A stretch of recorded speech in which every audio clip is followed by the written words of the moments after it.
ఎవరు చెప్తారు? నేను చెప్తాను.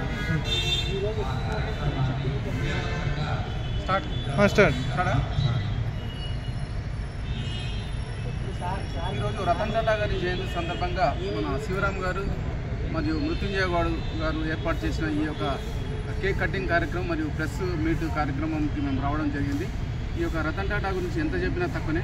ప్రపంచ పారిశ్రామిక దిగ్గజాల్లో ఒకరైన రతన్ టాటా గారి గురించి తెలిసే ఉంటుంది సాధారణంగా. ఎందుకంటే ఆయన సంపాదనలో 70 నుంచి 75% పేద ప్రజలకే వినియోగించాడు ఆయన. అయితే ఈ యొక్క రతన్ టాటా పేరు మీద మనం ఈరోజు బర్త్డే జన్మదినం చేసుకోవడం చాలామంది పారిశ్రామికవేత్తలకు కనువిప్పు కలగాలని కోరుతున్నాను. ఎందుకంటే ఒక పారిశ్రామికవేత్తగా వాళ్ళ కారణం ఎవరంటే చెప్పేటోళ్ళు లేక చెడిపోయారని ఒక సామెతలుగా యూజ్ చేసుకొని వాళ్ళ తల్లిగారు ఆయన ఇన్వైట్ చేసిరు. ఆయన ప్రపంచ దేశంలో భారతదేశంలో కాకుండా విదేశాల్లో చదివినందుకు వెళ్ళిపోయాడు.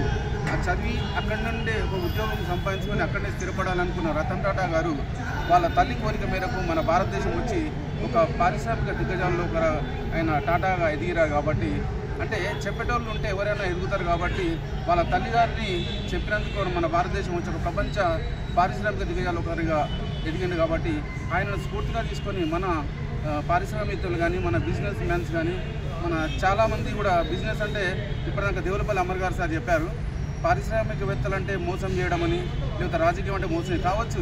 ఈ రకంగా ప్రపంచంలో జరుగుతున్నది మొత్తం మోసాలు. కాబట్టి మంచి చెడు అనేది తెలియదు. కాబట్టి ఈ మంచి తెలుసుకోవాలంటే రతన్ టాటా గారి గురించి తెలుసుకుంటేనే మంచి తెలుస్తా అని చెప్పి నేను మీ అందరికీ తెలియజేస్తూ నేను ఊహిస్తాను. జై రతన్ టాటా.